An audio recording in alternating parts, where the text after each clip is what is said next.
Today's Keys to the Commonwealth episode is brought to you by Nova Insurance. Are you a business owner or property manager in Kentucky or the surrounding states? Protecting your investment has never been more crucial. Nova Insurance specializes in commercial risk advising for your commercial business, as well as your commercial real estate and rental properties. With personalized service and expert advice, Nova Insurance ensures you are covered from every angle.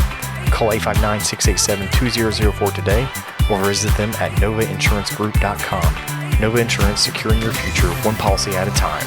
Now, today's episode. Welcome back to another episode of the Keys to the Commonwealth podcast. I'm excited for today's guest, who I've seen on the social media side of things for a little bit now, or in the investors' pages that are out there.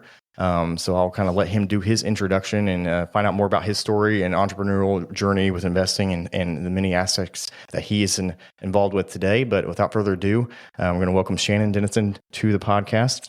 Shannon, thanks for coming on the show. Thanks a lot, Landry. I appreciate it. I appreciate you driving over. Obviously, I've seen you for a while on just different Facebook groups, Instagram, and so forth. And know I think you have your hand in quite a few different things. But why don't you explain that? Jump back in the door and introduce yourself, who you are, how you got here, and where you're from.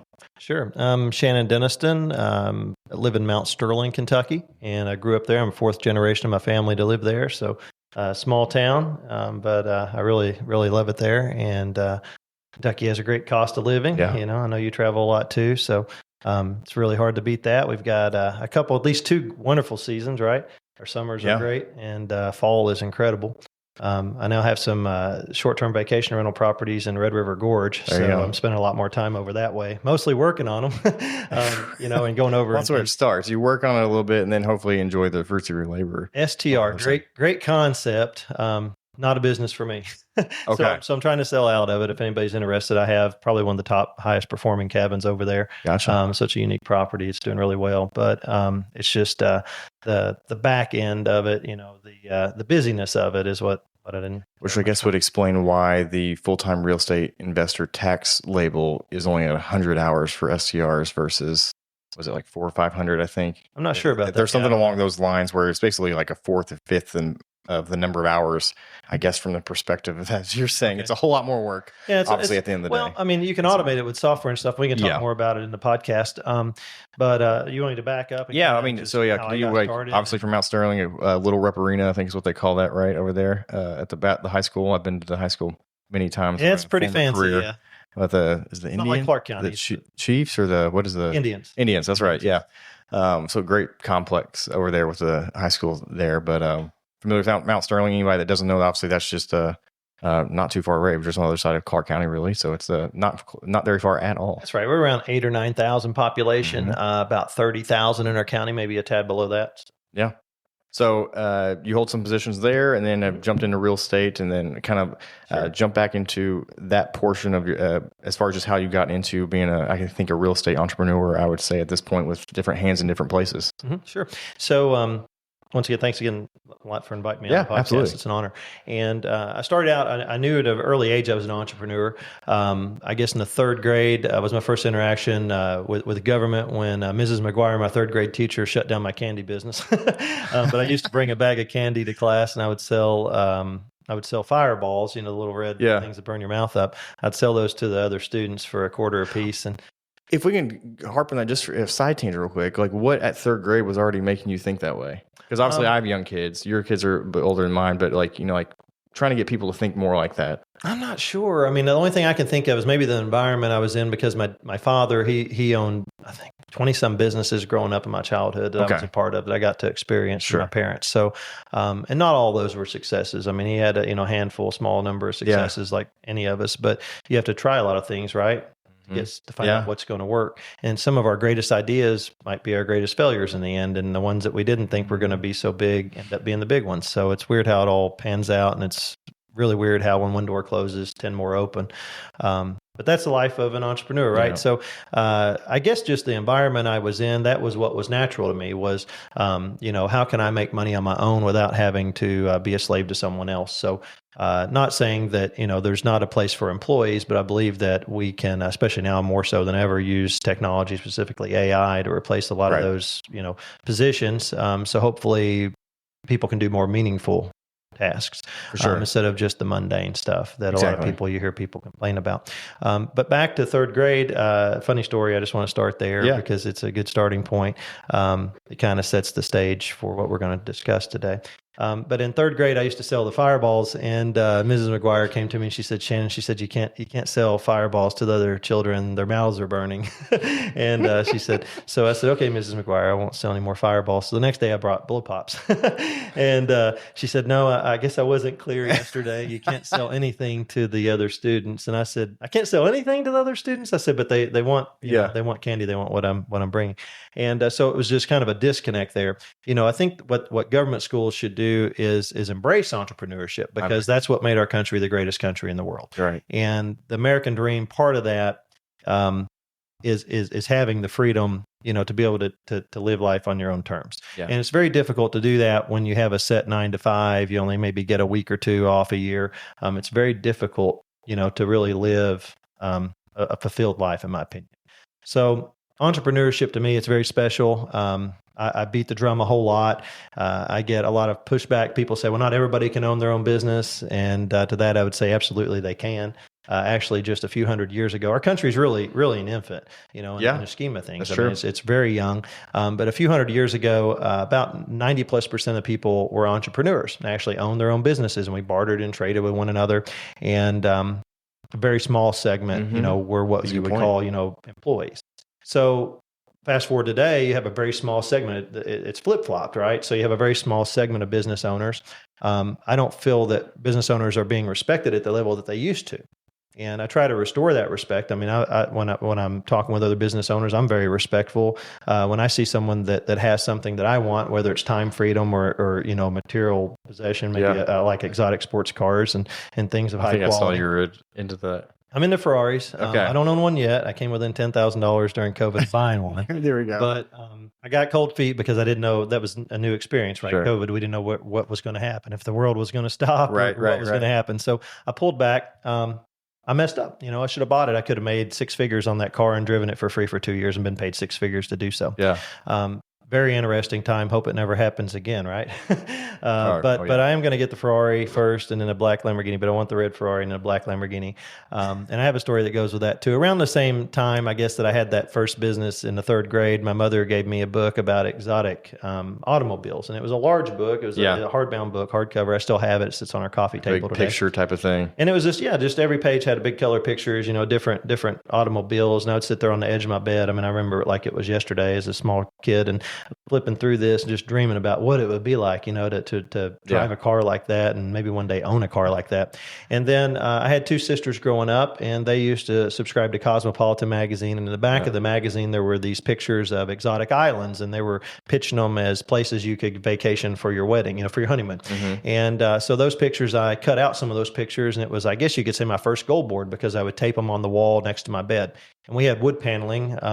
We were a lower middle class family. We weren't poor. We weren't wealthy. We were just kind of in the middle, maybe a tad below the middle. So it was okay to tape things on your walls, what I'm saying. Yeah. And I taped these pictures of things that I wanted on my wall, and I'd fall to sleep at night. That was the last thing I saw every night, was a desert island somewhere, with big lush palm trees and, emerald green waters and things like that. And so all these I like to mention, because these were seeds that got planted, right, in my childhood. And today they're blossoming. So now we go to a lot of beaches, a lot of places that look just like identical to those pictures, in some cases even nicer. Yeah. And I have no less than 20 plus friends that own a Ferrari or Lamborghini now. And it's very interesting that when you put yourself in situations, say your goal is an exotic sports car, okay, the best thing you could do for yourself would be to seek out other people that own that item and find out. You're going to find out this on your own, but you need to find out, each of us do, that they're just regular people. They're just like you. They're just like me, except maybe there's something different. Maybe they have a goal list written down. Their dreams are actually committed to paper. I think it goes really well, if I can pause you for a second. I've talked about it before, of the idea that we don't do it enough, I think, with young students and so forth graduating, of like, where do you want to be?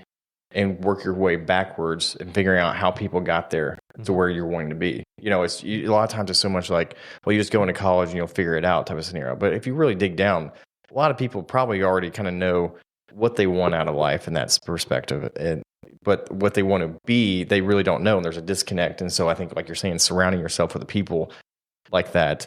And that's been, I think, one of the biggest surprises for me in the entrepreneurial journey is how many people are kind of willing to kind of come alongside you, offer their guidance, like meet with you, like sometimes even take you under their wing in that respect and pass on that information has been, I think, the biggest thing I've learned of like, well, why would you want to do that for me type of scenario?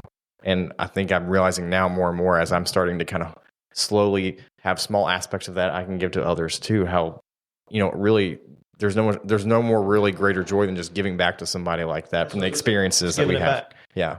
So sorry. No, absolutely. I mean, it's a very valid point. And the more that you're around people that have the lifestyle that you want, because lifestyle means something different to each of us. But whatever it is, maybe they're an incredible parent. Okay. Maybe that's, you just want to be an incredible parent one day. Which is awesome. Then seek out friends that are incredible parents, that are great fathers or mothers, and spend more time with those people. Take the good from each relationship, because every relationship has a little good, a little bad, hopefully a lot more good than bad, but just take the good things, right? No one is, as my wife says, perfect. So take the good from each relationship, and that's basically who you'll become. Gotcha. Is a culmination of all those experiences, right? Everything you experience, that's who you are today, is a culmination of that. So the biggest tip I could give as far as like associating with like-minded people, our parents probably used to say, my parents probably said the same thing, your parents say the same thing, birds of a feather flock together. Yeah. And it's very true. Put yourself in positions where greatness is going to occur, where good things are going to happen. You don't want to be the number one person in the room, right? I mean, you should be in the room to learn, to grow and develop. You don't want to be, the top of that room. You're in the wrong room, right? You don't want to be the bottom either, but I think somewhere in the middle probably is good. But just realizing that people that have these things, this lifestyle that you want, they're regular people, that they maybe they worked a few more hours, maybe a lot more hours. Maybe they didn't take off weekends and go to the bar. Maybe they worked the weekends. Maybe they worked holidays. Maybe they had to sacrifice a few of their children's ball games in order to make some deals work or to get some work done. And don't let anyone try to rain on your parade and say, well, you work too much. You're going to have to work a lot. If you've got big dreams and goals, and not everybody does, but if you want to go somewhere in life that's going to be really prosperous, it's going to take sacrifice. It's going to take a lot of pain. Or another, it's going to take There's going to be misery involved. There's going to be stress and heartache and everything, sleepless nights, and all the stuff that you don't want in your life that we're trying to avoid. You're going to have to go through that stuff to get to, because the things we want are on the other side of that. And that's what I've realized. So, back to the Ferrari thing, one day I'm going to own a Ferrari because, that's been my goal for a long time. Yeah. It's written down. I carry it actually in my pocket for 20 plus years. One of my very first mentors, he said, I need you to do a, it's not really a favor for me, but it's a favor for yourself. And he said, it's a really simple exercise, but it's going to work for you if you do this. Yeah. And I said, well, what is it? I was at the bottom, right? It's like I couldn't really fall anymore, so I was already like lowest financial position, that I hope to ever be in my life. And I said, well, you're worth tens of millions of dollars. Of course, I'm going to take your advice. So he said, pull out a piece of paper, and tonight I want you to write down the top 20 things that you want to accomplish in your life. And it might be, time freedom. It might be, an exotic sports car. It might be a vacation for your parents or my father had passed on at that time. I lost my dad my senior year of high school. My parents went through a 3+ year brutal divorce battle, and I was the center of it. I was still the child at home. So decided to live with my father. Then he got killed in a construction accident. He was a builder developer. And like I said, we owned about 20 some businesses, not all simultaneously, but over the years growing up. And so that was a really dark time in my period of life. I remember I come home my senior year of high school, and my dad had remarried. My stepmother had moved everything out of the home. My room was still intact, but the home was empty, and I just remember kind of sitting there falling apart. So that's the foundation where I started from. And I joined a network marketing company. They're easy to join. They're inexpensive. It's been probably the greatest decision I made was to get involved in the network marketing profession early on at age 18. And that helped me develop as an entrepreneur. I went on to be in over 20 of those companies, went to the top of a handful of them, had some incredible successes at a young age. In one company, I was number 10 out of, I think there were about 68,000 people in that company. And I set some records. I achieved the highest rank in the company in the shortest amount of time. It was around 90 days or less. And then I was the youngest person to achieve that rank in the history of the company. They used to FedEx my check to me overnight, and it was pretty cool. But I worked from home, and people swore that I sold drugs because I never left the house, and I had a brand new Corvette convertible parked out front, and in a newer home, brick home, in a nicer upscale neighborhood, and had a new SUV in the driveway, and things were rocking and rolling, right? So from the outside, it looked like, well, what's this guy doing? He doesn't leave the house much. He's obviously successful, and in a small town, you got the rumor mill, and everybody starts talking. And I think people use the drug thing as an excuse for themselves, not necessarily drugs fill in the blank, but, inherited it, won the lottery, sold drugs, stole from people, things like that, that I hate to say the masses think that way, but a lot of people, there's a huge segment that think that's the only way that you can become prosperous. Kind of a victim mentality in some respects, but yeah, I see what you're saying there. And to that point where you were talking about the aspect of, with what you were doing, the goals and where we're going, and those mentality. It's what stood out to me there was the aspect of the network marketing. I thought, and you saying that, kind of realized, honestly, you could probably make a case from being able to network as the number one skill that probably can get you places where you want to go. In the sense that I don't have to be the expert at everything or this or that, but being able to network and show value or bring value to somebody from a networking standpoint, like that can be the biggest thing most of the time. Like I might not know the person, but hey, I know a person who can. Let me introduce you type of scenario, and it starts building your credibility. And so in the business world, networking itself, I think it's often, lost or not focused on as much as how much value you can bring in that respect. I'm sure you probably have something to say about that too. Sure, yeah. Obviously, network marketing is the basis of networking is the basis of network marketing. I guess the biggest things I learned in through those 20 plus companies was the rejection. I think helped me a whole lot. Helped me the most because you go through a lot of rejection. You got to be able to hear no. You got to be able to hear no a lot and get comfortable and just understand. You don't want any maybes. You want yes or no. Yeah. And a maybe is a no. You got to get them to a yes. You got to get them to a yes or get them to a no. Yeah. Just keep. We call it touches, so, you mail out a postcard or you mail out a greeting card, a nice to meet you card, or you send an email. So every time you touch the person, it usually takes 7 to 11 touches in sales, before the transaction, goes your way. So most people quit around the first one, the first point of rejection. Oh, I'm not going to talk to that person ever again. They're just a no right now. It's how I always looked at it. So I was always developed that persistence. To continue to follow up with people. Even today, as a real estate broker, and when I was an agent more so, I would see a for sale by owner sign, I'd stop, turn around the truck and go back and knock on the door. And if they'd come to it, I'd ask them how things were going. I see you're trying to sell your home yourself, and that's awesome. How's it going? And they'd tell you, and I'd say, was it okay if I touch base with you next week, see how things are going? And most people everybody says, yeah, sure, because they assume that I'm not going to follow up and do my part, right? They think, well, he's just going to disappear. And next week, same day, same hour, down to the minute, I call them because I set a reminder in my in my phone, and I would call them and I would ask them, hey, how things are going? Just checking in, like I said I would, and is there anything I could help with? Any questions that you have? And they're probably thinking, well, why isn't he asking for the listing at this point? And I'm not. I'm just trying to establish rapport. So that was the other thing I learned in network marketing was establishing rapport. Don't rush things. Let people make their own decision, but give them the facts and knowledge so that they can make the right decision for themselves.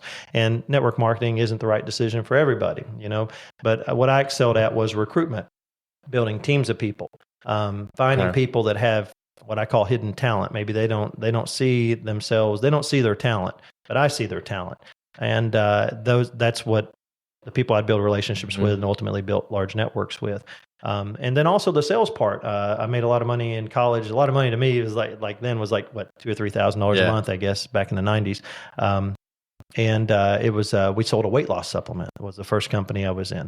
Right. And I had a button on the back of my backpack, and sure, ridicule and stuff. All these things play into success later in life, right? Yeah. The more rejection you go through, the more no's that you hear, the more people that laugh at you and put you down or rain on your parade. All these things are strengthening you and turning you into a diamond. Okay. So I went through a lot of rejection, a lot of laughter and stuff. Of course, my buddies used to give me a hard time because it said, lose weight now, ask me how. And there's this big button on the back of my backpack.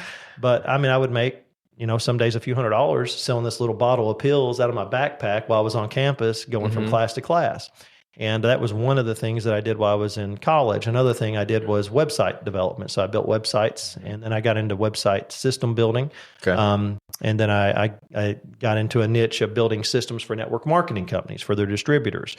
So then they could have a way to send out emails to a follow-up. So this would have been .com boom era then? Yeah, so this was in the 90s, I guess the late 90s, early 2000s. Which is interesting to look at now because we're almost like in a new version of that with obviously AI in that sense, I would think, from my perspective.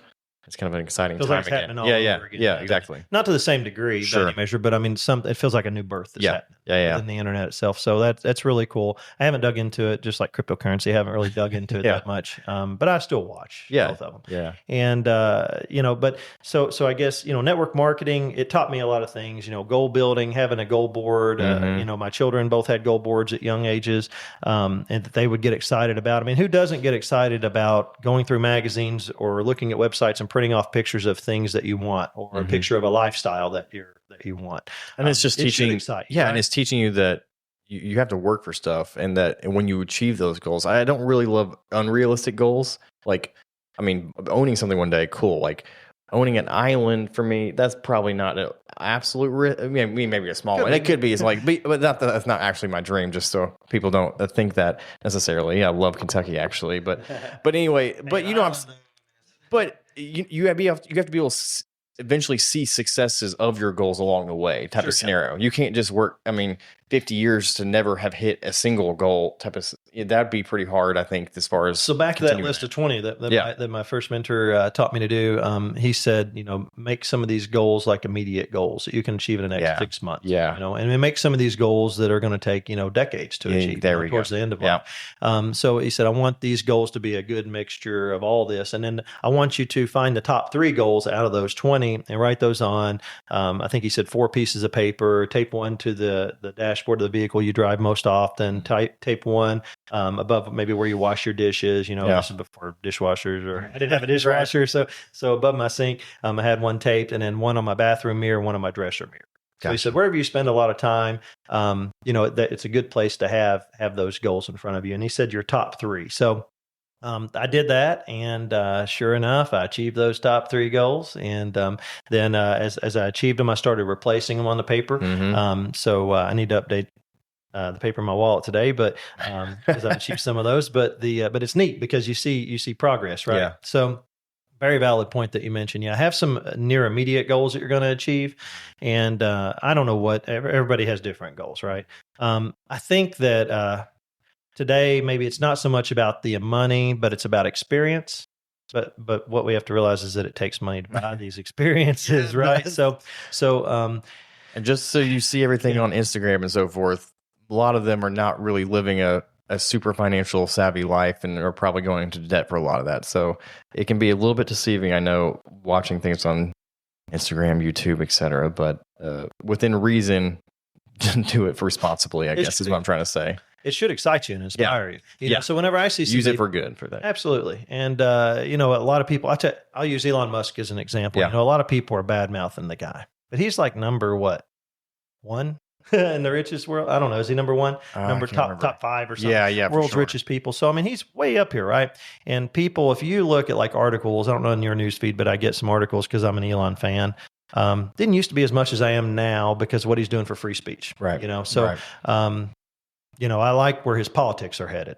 And I think he's got a very strong mind. Yeah, and it's clear a lot of times he's really just trying to, for the greater good of humanity and what he's doing type of scenario. And I think that's, and I don't want to go down too much of that road, but I think ultimately I would say the majority or 90+% of humans usually want the same thing. We just might have the same goals for life and what we want for people, but probably just have different directions of what we think would get us there type of scenario.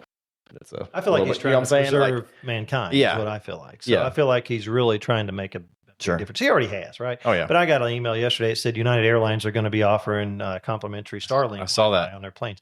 That's intelligent, right? Have you been on cruises before?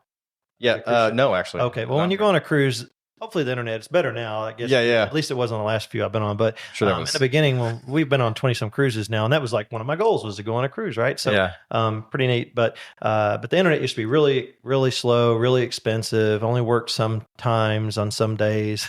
So just like airlines up to this point and a lot of times. Yeah. So same thing with airlines. I mean, I was on a flight the other day and I mean, there was no internet on it. And I was like, well, golly, 4 hours. What am I going to do? Going to Vegas, last week. And, I went through and deleted a bunch of unnecessary pictures and videos from my phone. So what airlines was this that was going to do it? United Airlines is going to offer this. That's my thought. Service, yeah. I feel like that could be a scenario one day where we're like... The cruise ship should offer it too, though, is what I was saying.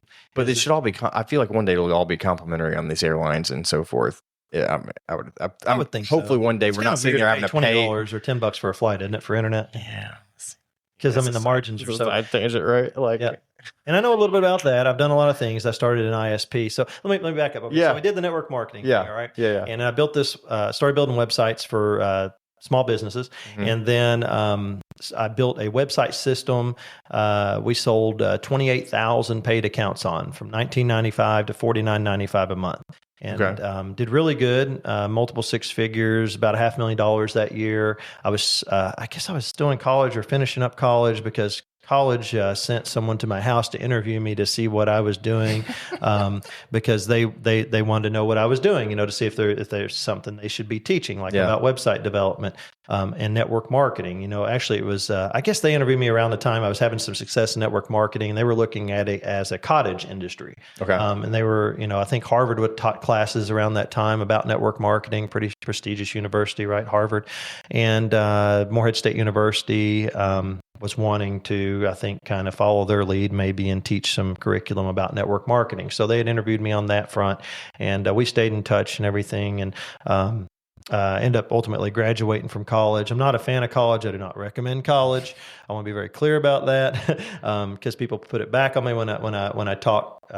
Let's just say talk down about college or talk people out of college. They like to bring up that I'm a college graduate. Yeah. And the reason I went to college is, for one reason solely, my grandparents wanted me to go, and I knew it'd put a smile on their faces. Yeah. The alternate reason was I received a full ride scholarship. So my father was an only child, and he was a graduate of Morehead State University. My grandparents wanted to see... Is that where you were at, was Morehead? It is, yes. Okay. And my grandparents wanted to see me follow in his footsteps. So Dad got killed my senior year of high school. My world gets flipped upside down. Everybody's grieving in my family. What can I do to bring some joy? Go to college, I guess. So I went to college, and I hated every minute of it. Every day I went, I felt like was a day wasted of my life. And I knew I didn't belong there. I didn't belong with the people there. I didn't belong with the professors there. I didn't belong at all there. But I went and I did that solely for my grandparents. I'd probably feel a lot similarly if it wasn't the fact that I was working 25 hours a week during college myself in order to pay for half my tuition. I came from a family of 6 kids. I was the eldest. And so obviously my parents were like, we can't pay for everybody's college, which I get.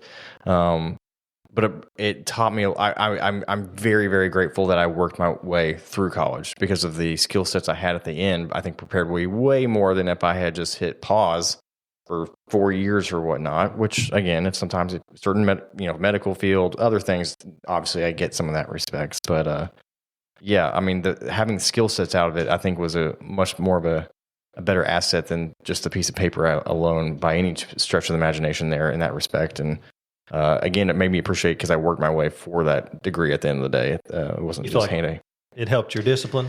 Yeah. I mean, in that respect, it just, I paid for for my first car. I paid for my first car because we have 6 kids. I can't pay for everybody having their own car. You sharing the minivan with your siblings until you can save up. And so that, again, one of those probably goals. I drove a minivan too. Yeah. It was like, one of those goals is like, I got to save up enough money so I can buy my own car type of scenario. Side tangent. Most kids are not wanting to drive it today because they're social on here. They don't have to be this to be social like we were in that sense. But yeah, I feel like I could see myself having some of the same thoughts and feelings if it wasn't for the fact that, again, that I paid for half my tuition there and really worked my butt off throughout those 5 years. I technically took a victory lap because I paid had to work so much. I really couldn't take full amount of semesters of credit hours. But sorry, side story there. But I agree in some respects. I mean, college has kind of changed a lot in that sense of from where it was even in the 80s or 80s, 90s or 2000s. And as we talked about a little bit with AI, I talk with parents all the time of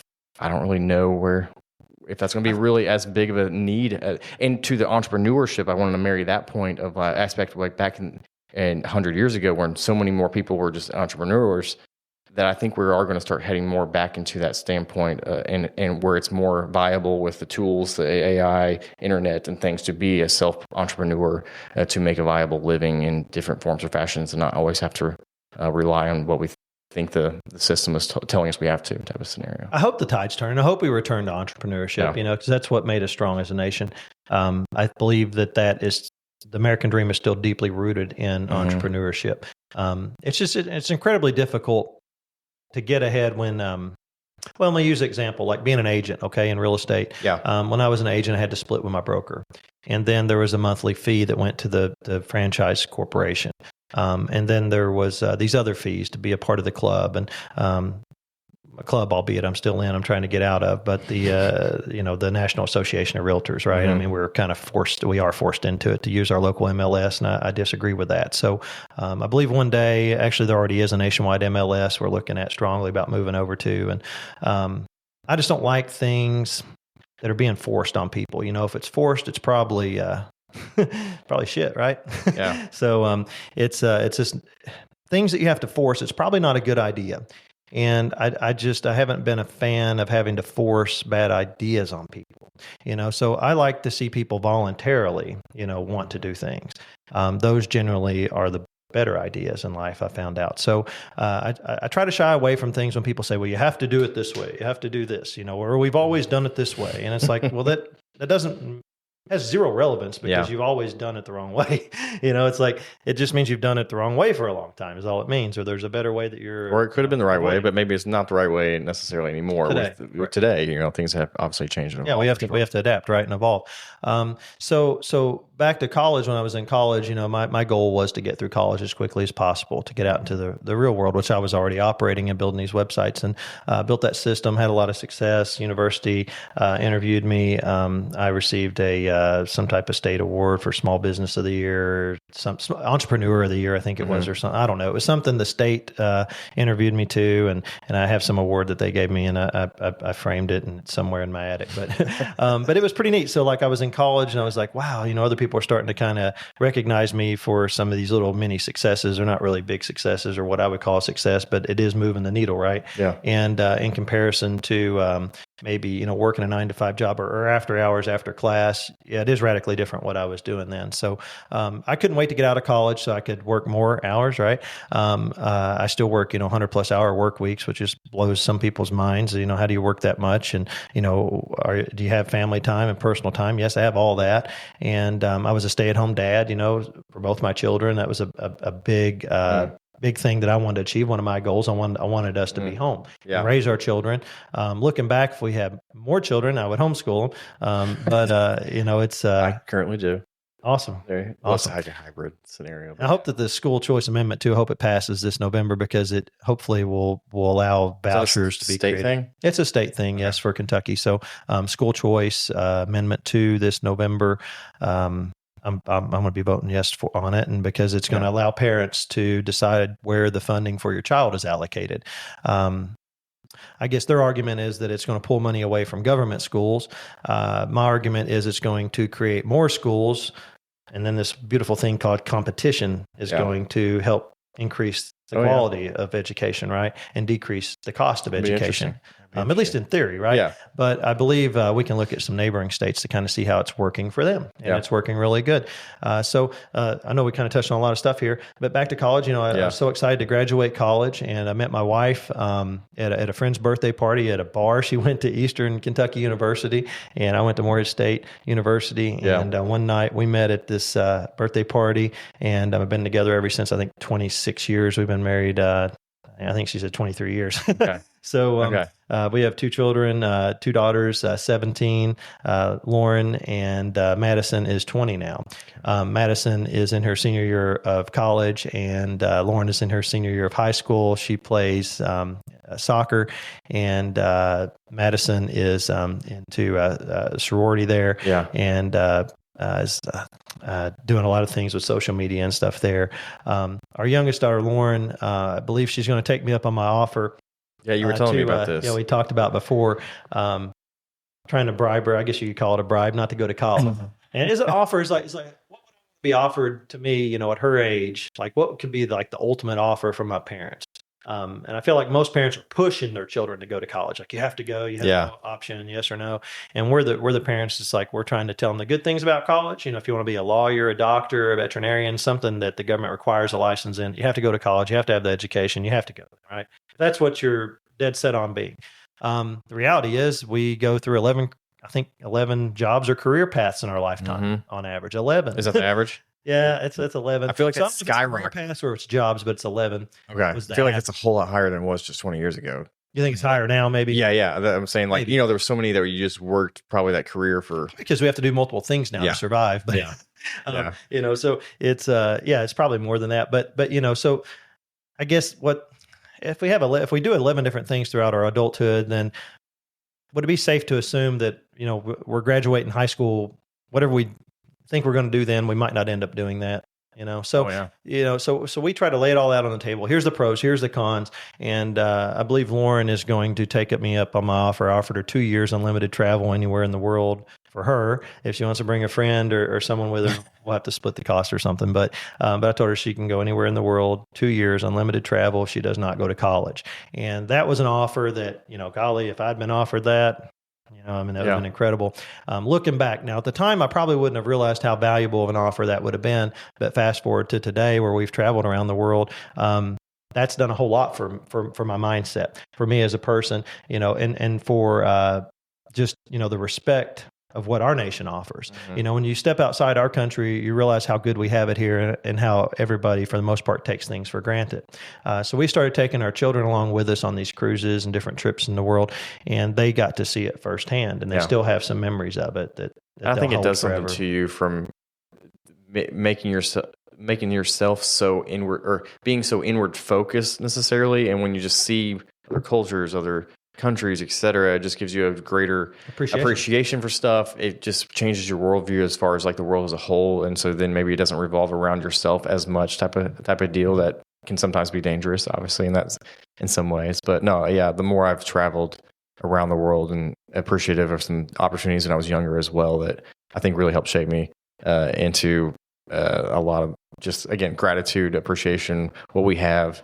And as I mentioned off air before this, and I've said it on this podcast many times, traveling outside of just within the United States, outside of the state of Kentucky, has made me so much more appreciative of the state we have as well, and the beauty we have here, type of thing that you honestly just get numb to. I think growing up, if you're not traveling as much, and you're like, I don't know, Kentucky, well, it's fine, like type of thing. You start adopting these mindsets of like, oh, it's not that great of a place, and you're like, wait a minute.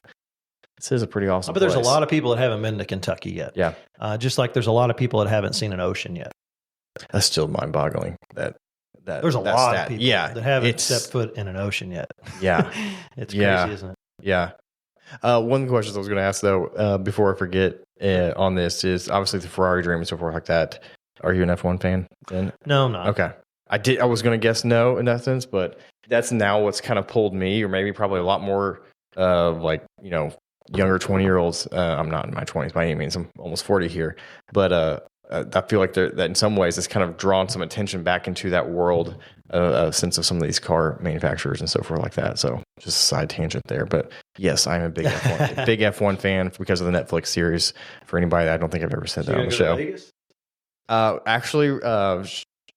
Story here. I actually was at the first race last year in Vegas. They're setting it up this week. They're starting to set it up. Right, I will not be able to get there this year, but I had an opportunity, and a friend invited me to the race he had a free flight voucher and hotel. It was a crap hotel, but we weren't basically just slept there because we were basically on the strip, and we would just hang out at the Wynn Hotel the entire day at the sportsbook watching sports because it's on at like 10 a.m. there.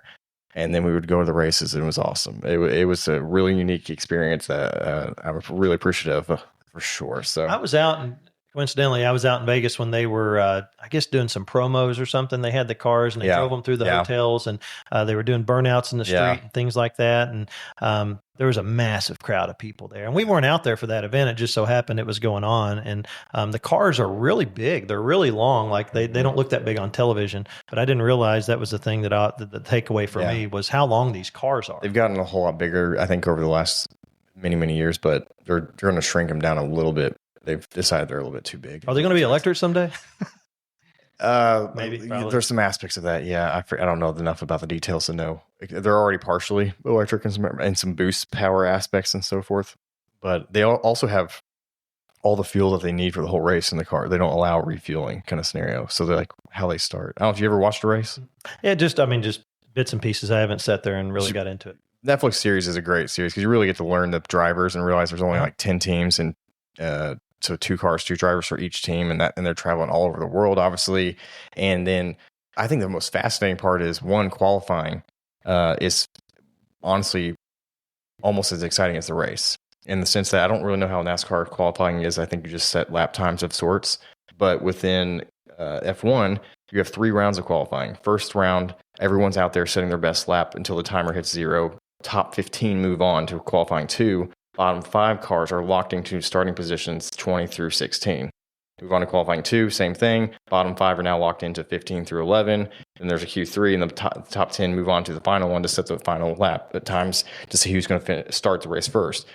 But it also starts from a cold standstill, which I find I don't really think that's in a lot of other racing aspects. And so it's just lights are off. 20 cars that are the fastest cars in the world just are gunning it to the first corner, and it is absolute mayhem. Mm-hmm. And how they're passing cars, turning corners, and not like wrecking like all the time. I'm like, and I don't know if you need to look at a steering wheel sometime. Yeah, have you seen it? Game controller. Oh, it's amazing! Like all these little buttons. Yeah, last year alone, one of the drivers made 30 alterations to his car in one lap alone. Wow. From the steering wheel. From the steering wheel. Like any suspension, brake. I mean, it's just wild. So I've become a huge fan, much more of appreciation for, I never really was into the NASCAR thing, but that's kind of sucked me in. And I'm like, oh, wow. That's the electric vehicles, they're pretty interesting. You know, I'm holding out for the Tesla Roadster, the new version. Mm-hmm. I'm hoping they're still going to be around $250,000. Somewhat affordable. It's that's the topic in my household is the Cybertruck right now, because I feel like that's a very polarizing truck. Either people absolutely love it or they absolutely hate it. I feel like I don't really find anybody in the middle a lot of times, and I'm more of I would totally drive. Have you seen one in person yet? Oh, there's like a ton of them around here. I haven't seen one in Lexington. I try to stay out of Lexington, like small towns. Yeah. I was out in Vegas last week, and there was one at the Circa Hotel that they're giving away, and they had a white wrap on it. Yeah. It looked really good, to the point where I texted my buddy that is into electric vehicles and actually owns a Tesla, and they're incredible, man. I mean, the vehicles themselves, the torque, it's they're not where I want them to be yet for me to own one, but one day I can see myself owning one, and that might be the car, not the Cybertruck, but the Roadster. Yeah. And I just like to have a white one with tinted windows, and I think it's like really sharp, like there you go, Stormtrooper edition or something. But they're really sleek if he keeps that same design that he's been putting out there. But the electric vehicles, the best way I can describe it is if you haven't test drove one, go test drive a Tesla with the either ludicrous mode or whatever, where they count down. You know what I'm talking about? So they have this special mode in some of them where you can press the accelerator pedal and the brake pedal, and it'll go 3, 2, 1, launch, and then you let off the brake, and it just goes. All 4 tires grab, and your head just slams back, and you'll burst out laughing because it's just you've never felt this before. Yeah. And when we did that, we just both started laughing. It takes a lot to make me laugh, but it's like, wow. I mean, this is like a roller coaster. This is incredible. I've never felt this before in any vehicle.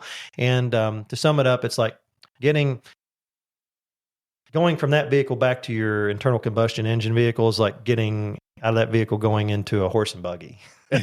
It's the best way I can describe it. But also have, the downside, right, is like all the charging. Like you take a trip, you got to stop 3 times, 5 times to charge it up, a few hour trip. I don't see the whole country going full electric. I think they're going to get it down. They're going to figure it out. They're going to do something where you'll be able to get 1,000 miles out of these things you watch. I mean, they'll figure it out. Plus the electric grid changes. And I have a little nuclear capacitor in it or something, right? I don't know. But the F1 races, it just got me thinking, I mean, without all that noise, because the engine's rev so high, right? It's like, what's it going to be like, fast forward 50 years or something, if they're all electric? Is it just going to be the crowd cheering? Is there not going to be any noises anymore? Because a lot of that experience is the engine, right? Mm-hmm. You hear all these engines. Yeah. I don't know the answer to that in that respect. Different days ahead. Fast forwarding a little bit, obviously, then you've kind of jumped in to kind of wrap this up a little bit here on the real estate side. Mm-hmm. You had, what was the change there? What was your first deal? Sure. What was your first deal, first of all, and then kind of like what got you thinking more on the real estate side after that? Awesome. Exciting. So one of my first goals was to own investment real estate. I didn't really know anything about it right when I started, but I'd made that money building websites. You just got to start doing it, and you'll learn it. I mean, don't feel like you have to know everything about something before you jump in and do it. Just jump in and do it. Like some people say, build your wings after you jump out of the building or something. But it's just seriously jump into it. Just watch a bunch of YouTube videos, hang out with people that are already doing it, get their advice. If you're in the right rooms and you're going to the right events, and you start making a lot of offers that are good offers, eventually the offers are going to start sticking, and you're going to start buying stuff. So what got me into real estate was I built the websites. Yeah. And I built the websites, made a lot of money building this website systems. And then my accountant said, he advised me, right, at that point. He said, well, you're looking at having to write a check, it's $100 and some $1,000. And in my early 20s. And I said, well, people really are paying $100 and some $1,000 a year in taxes, income taxes. And he said, well, no, not most people. He said, but, you're in a unique situation. And I said, well, I feel like, I made some money here, but I mean, I feel like that's a lot of money, just to blindly give away to the government. And so that caused me to really kind of rethink things. And so I said, well, how do wealthy people avoid paying taxes? And he said, well, real estate. He said, why do you think I own those apartments on the bypass? And I said, because you love apartments. He said, no. He said, because of the depreciation schedules. So I said, well, tell me more about it. So we had a multi-hour conversation, and I was like, well, I guess I've got to start buying real estate, duplexes. I like duplexes, makes sense, 2 units in one. So my first property I purchased, I want to say it was 2001. I'm not sure, but it's somewhere around 2001. It was a duplex, and it was brand new construction. Okay. It was, I think, $100,000 or $105,000. And I want to say it rented for $550, $600 aside. So 1% rule, the numbers worked on it. And it was brand new. So that's pretty cool, right? Brand new. Not gonna find that today. 1%, yeah, you can find it. You can make the deals, but I don't think you would. Maybe not one, maybe not, maybe not brand new. But I bought it and I rented it out, and put a sign out in the yard, and a guy shows up and he had cash, and I said, well, this is a pretty cool business. This is pretty simple. And a few months later, he moves out, and it took way more cash than what he gave me that day to make that unit new again. Yes. So he destroyed it. And so I learned a very valuable lesson there, or a seed was planted. I didn't learn the whole lesson until years later, but this is, I guess, nugget number 2. So nugget number 1, write down your goals, top 20, break out your top 3, keep them in front of you all day, every day. Times get tough, pull them out and read them to yourselves, close your eyes, remind yourself of what you're working so hard for and the sacrifices you're making. Put yourself in the moment as though you've already achieved the goal, and it'll help you. Nugget number 2. For me, here's what I recommend is require a lease application, an approved lease application prior to a showing. We caught a lot of flack over that. When we were the first in our markets to do that, people didn't like it. How dare you charge me an application fee before you show me the goods, right? Before you show me the property. And I said, well, we have pictures here. You can drive by it. It's vacant. If the one was vacant, I'd say it's vacant. Just we leave the lights on at night and all the blinds up and the windows are clean for a reason, so you can look in it at night. So drive by it, walk around it, check it out, make sure it's where you want it, it's what you're looking for, and then fill out the application. So therefore, if you're serious enough about it, right? That's what we're looking for. And we started doing it, and started requiring the paid applications. Well, at first it was really slow. People were kind of hesitant to do it. Fast forward today, it's like most people in our market, most of our competitors, I don't even see them as competitors, but other people that offer housing, other housing providers now require the same thing, an approved lease application prior to scheduling a showing. Some people do it for free.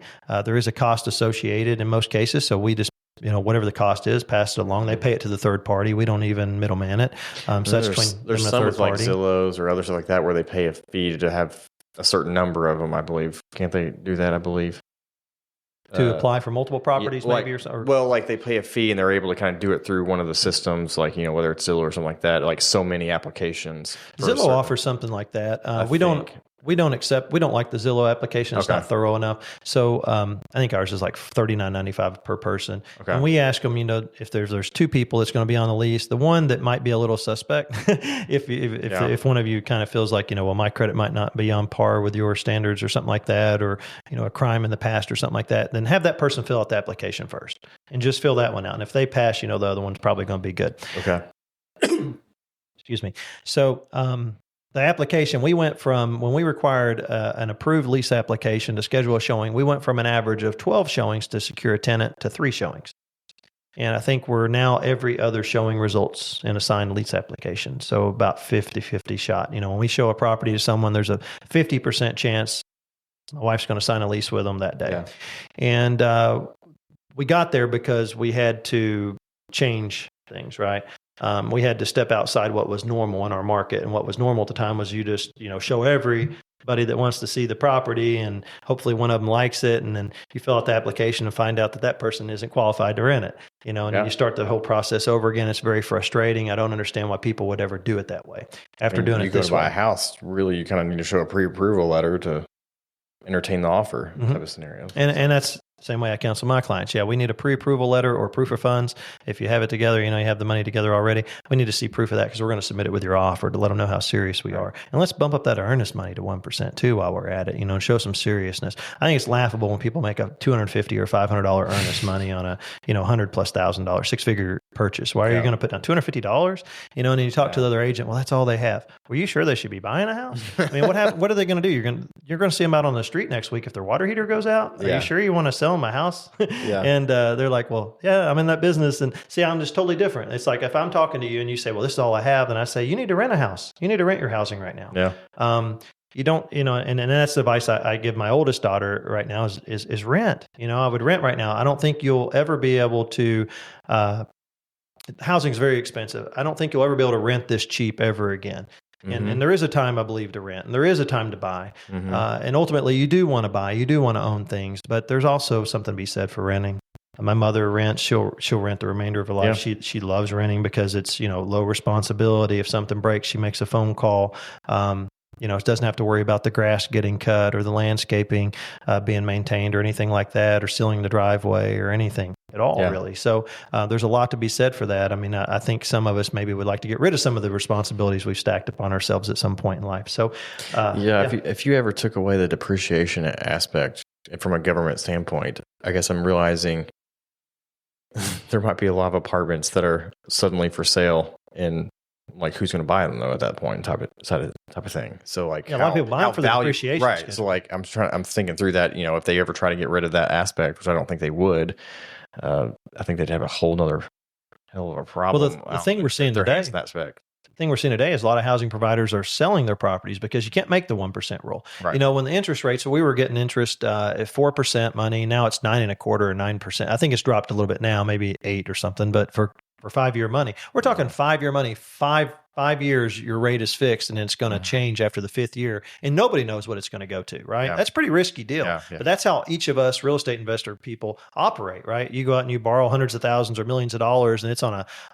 5-year, maybe a 3-year or 7-year commitment, and it's going to renew. Well, you're not going to have that asset paid off in that short period of time. You've just whittled a little bit off the principal because most of your interest, most of your payment is interest, right? In those early years. So we always try to pay extra towards the principal each month on these loans and things to get them paid down sooner. But we're operating, at 5-year money. But back to, it went from 4% to 9%. Well, that 1% now is 1.2% deal. So you have to get 1.2%. So meaning if you purchase $100,000 housing unit that you're going to rent out, you have to get 1.2% or $1,200 a month or more out of that. And that's hard to do because it's hard to find those $100,000 properties. They're $250,000 today.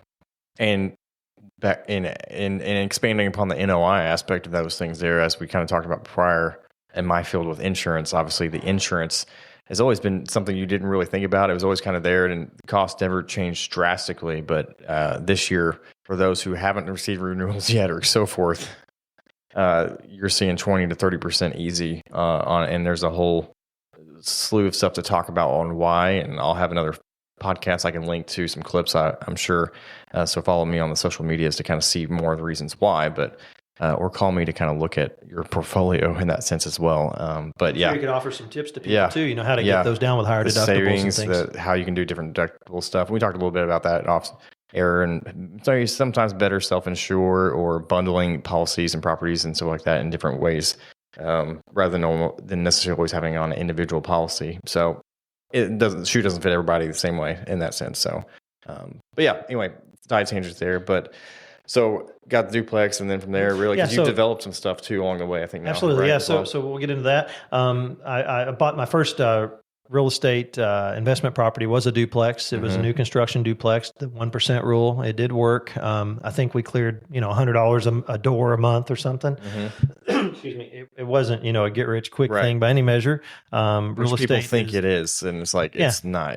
No. And even if you did buy a property and you were going to sell it like next week, make $100,000, the government's going to take a big chunk of that. So you've got to play your cards right. Real estate is a buy and wait game. It's not a wait to buy game. So you want to buy it and you want to wait while you own it, while you have it rented. I'm a big fan of buying older properties, making them new again, and doing it that way versus new construction. But however, materials are coming down, but there's still a huge mix up with the labor stuff right now. So labor shortages and things. And have you developed and gotten into storage?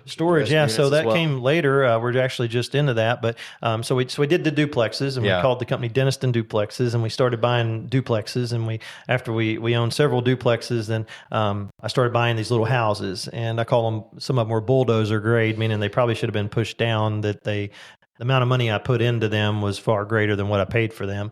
And, but they have been some of my best assets in the portfolio. So little small, 500 to 1,000 square foot homes, 2 bedroom, 3 bedroom, 1 bath, just simple structures, 1 level. But hey, I love them. They're great for cash flow. They might not be the prettiest on the block, but they're the biggest as far as cash flowing goes. The newer, nicer properties, and specifically like the ones I'm building, I built a 6-unit building. I built a 1-story home that we built it as a rental property with it to be a luxury rental. The numbers are very tight on. We don't make as much profit margin, but they attract different clientele. It seems like the clientele stays longer, so that there's something to be said for that if you want stability. Everybody does real estate investing for different reasons. Some people do it for the equity play. Some people buy properties, myself included, because you need the equity in that property to pull down a different deal, or do a bigger deal with. Sometimes I see value in something that other people don't see any value in. For instance, I purchased a 4-home portfolio. It was 4 small homes, and I gave $14,000 total for these 4 homes. And you could probably sleep in 2 of them. I'm not sure I would have then. But I mean, I'd sleep in any of my properties today. But when I bought them, I remember my wife Elizabeth. She said, "We're not buying these." And I said, "Can you please sit in the truck for a minute?" I said, "Let me just talk to this guy." Well, she knew that it was on then when I said that, right, that I'm probably going to buy these properties. And so I went ahead and bought them. And my goal there was, I said, well, if I buy these properties, honey, we can put X number of dollars, I think, $100,000 or something. And after we pay the bank, we'll have enough money left over to purchase a brand new vehicle. And every 3 years, we can trade it in and get another one just like it or something around that same level. Forever, right?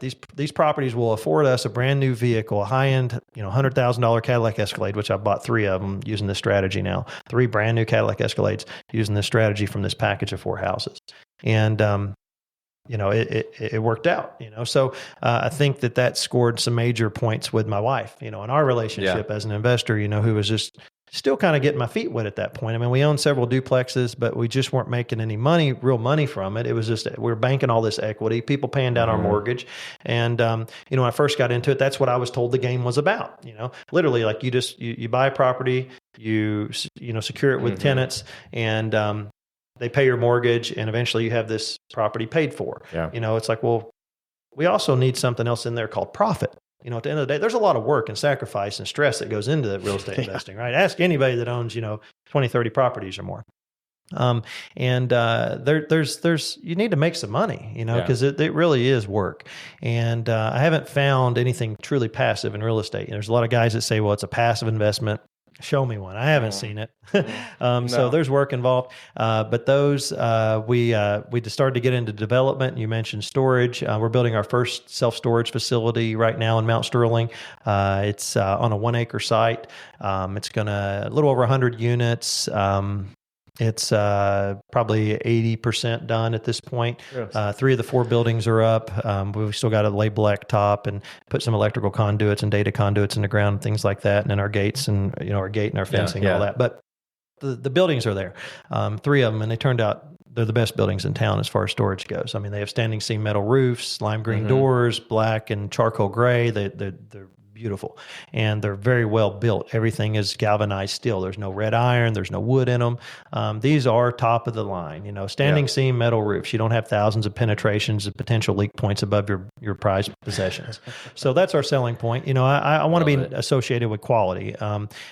Anything that I build is going to be on the middle to luxury end. It's not going to be builder grade, because I build for my family. I build for us to build and keep, to build and hold. Yeah.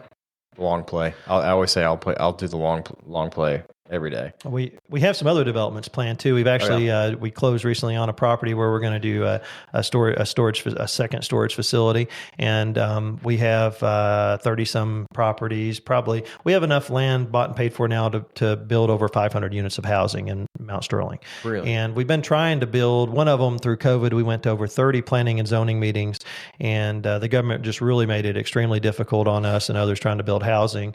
They realize we need it, and now they really realize how much we need housing, because now they're hearing all layers of government discussing how bad of a housing shortage we're in. Yep. But years ago, we told them we're in a housing shortage today, and I think they believed it, but they just didn't want to believe it.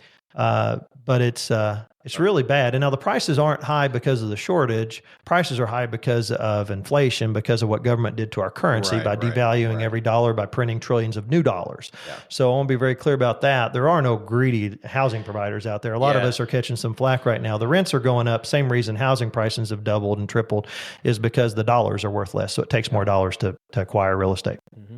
And in some ways, there's things you can look at within the shortage of housing that we were already on that trajectory, like you said, before the pandemic and stuff like that, which was all triggered really around the 2008 time period with that crash, where a lot of builders pulled out of just the industry at that point in time, which it was a great year to graduate from college on. And it destroyed a lot of great builders. Yeah, that's what I'm saying. And so we were already having shortages, but it just wasn't accentuated until as much, and how bad it was really until obviously the pandemic side of things. But that's awesome. I mean, it's cool because I love, as far as an entrepreneur, where I'm sure you're the same way, where it's like I need the thrill of something new sometimes to kind of figure out like a new adventure in that sense. And so I've loved obviously doing the insurance side, loved getting into the real estate side. Kind of want to do a little bit of the Airbnb side. Maybe I will regret that, but sometimes you're like, I just want, it's fun, whether it works out or doesn't work out type of thing. Yeah. It's the thrill of the adventure. Can we talk a little bit about the short-term rental thing real quick? So I don't want to, discourage anyone from getting involved in short-term rentals. There's a lot of money to be made in short-term rentals. When people go on vacation, they usually splurge, right? Yeah. So, I mean, we have some nights renting for hundreds of dollars a month in Stanton, Kentucky. I mean, it just blows my mind. And by the way, Stanton, Kentucky is ranked number 7 by AirDNA. As that's where best. I spent the first 7 years of my life, actually. Really? Great little town. We like it. Stanton, Kentucky, number 7 for best return on investment for short-term rental vacations. It beat out a lot of very popular places, Pigeon Forge, Gatlinburg. Your dollar goes a lot farther in Stanton, Kentucky, believe it or not. Yeah. Red River Gorge. You'll make a better return, according to AirDNA and others, in that market than you will, say, in Pigeon Forge, Panama City Beach, Destin Beach, Florida, just other places I like to travel to. You can buy something for a fraction of the cost and gross just as much money, if not more. I don't see how, every time we go to Florida, and still every time, and we've been so many times, but every time I like to get their home books. They still have them down there, and I like to run the numbers, and because they put them in there, and I wouldn't even publish them. I don't understand why they're proud of them, but they'll have say $1 million property, and they'll say it brought in $60,000, and I'm like, well, half of that's going out to management and expenses. It's like they're still underwater. Yeah. They're not making anything on this. Why would somebody buy this from an investment standpoint? Depreciation schedules, right? Mm-hmm. So some people sell their properties here, and we might very well do this one day and consolidate into one, $50 million, or two, $20 million properties or something somewhere else, right? Yeah. We might consolidate. We might take the properties we own and one day sell those and transition into one or two large assets. to make it easier as we're winding down life, right? Yeah. For our heirs, they just have to do 1 or 2 transactions or a handful instead of, doing, potentially hundreds of transactions. So, I just think that maybe there's a lot of people doing that along these coastal areas, and we all kind of want to get to the beach in our later years, right? Not have to work so much. That's, I think, the dream that a lot of us carry with us. It still shocks me how many people in Lexington don't know about the gorge or realize how close it is. It's close, an hour. Yeah. I mean, it's awesome. And it's beautiful. That's why I love Lexington in this. I mean, I moved to live in Versailles now, but just the central Kentucky area, how you can just have so much within an hour drive. It's crazy to me. And it's even closer for us. I mean, 30 minutes. Right. So, it's nothing for us to, 4 or 5 o'clock, take the kayaks out to Mill Creek Lake. Mm-hmm. It's been called the prettiest lake in Kentucky. It's a little bitty lake, okay? Yeah. It's a little bitty, but it's very beautiful, and you'll see these magnificent rock formations high above, as you're paddling around the lake.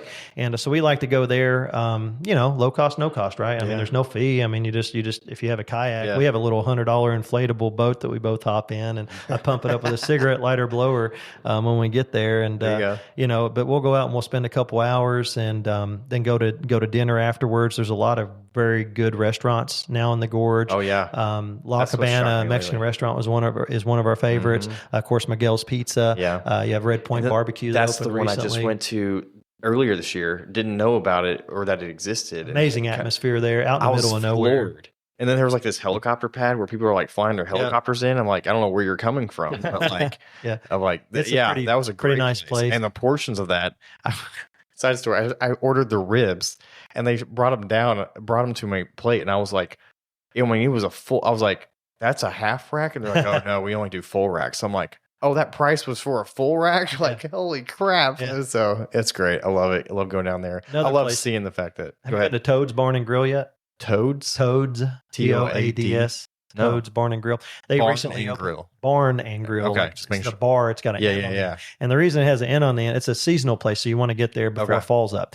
Fall, it's going to be packed. I mean, we're in peak season already, really, all of summer, all of fall is our peak season for that market, if anyone's wondering. But Toad's Barn and Grill, the same people that created La Cabana, they or the former owners of La Cabana, I think they created La Cabana. They sold that, and they moved on, and they created another restaurant there now called Toad's Barn and Grill. And it's literally a barn. It's a really fancy barn with outdoor seating, this huge deck. They have beer and full bar and everything, lots of draft options.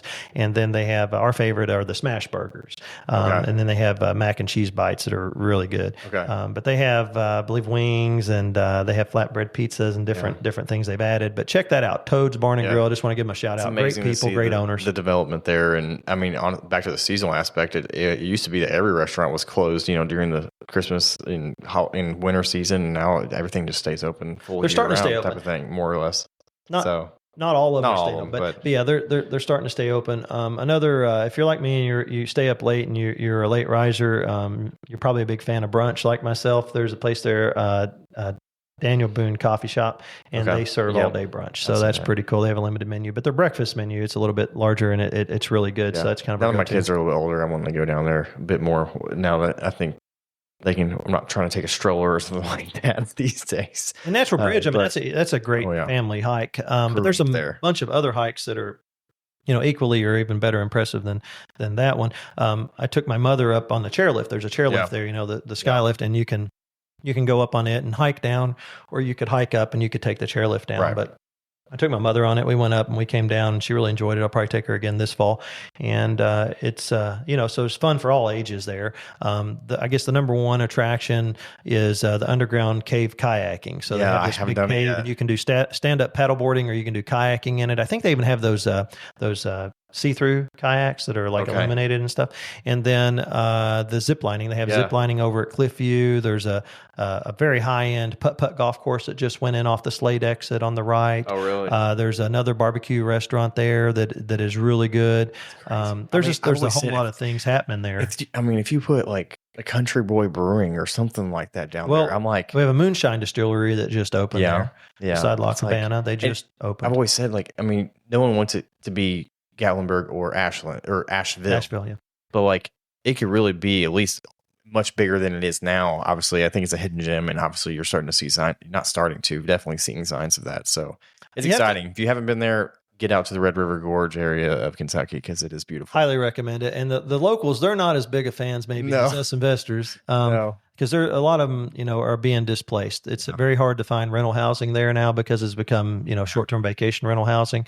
And but it just blows my mind that, a town as small as Stanton, that you can get upwards of $1,000 a night. Out of the property. Back when I was there, we had a McDonald's, a Dairy Queen, a Dollar General, and a Kroger, and that was all we had. There's more now there, but so it's really grown. Or you would go to the state park lodge for dinner. Like that was basically your only option. It's still open. It's still. I mean, it's mediocre food, right? But it's okay. I mean, it's nice. I mean, it's a good atmosphere up there. We still go up there and eat routinely. Nice. Yep.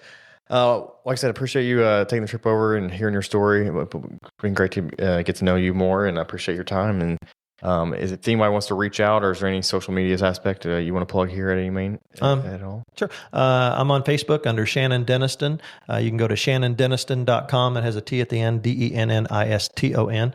Shannondenniston.com. That'll take you over to my Facebook page. Also on X, and I'm on YouTube as well. Yeah. If anyone has any questions, if I can help answer any questions or anything for anyone, just feel free to reach out. I'm an open book. I'm happy to help. A lot of people have helped me. It's my way of giving back, and that's why you see so many people, other entrepreneurs, anxious to help others. Is a rising tide truly does lift all ships. And I want to see more people own more things, right? I want to see us, instead of just being, a nation of renters and renting, even our lives. And I'm not saying like our housing in particular. I'm just saying, I feel like when I worked the job, I was just kind of just getting by, just renting. It was just a stepping stone to something bigger. And so I really encourage everybody I come in contact with to start businesses, and not just one, because your first one may flop. It might not work, and don't get discouraged. Yeah. It's okay to own multiple businesses simultaneously. I do.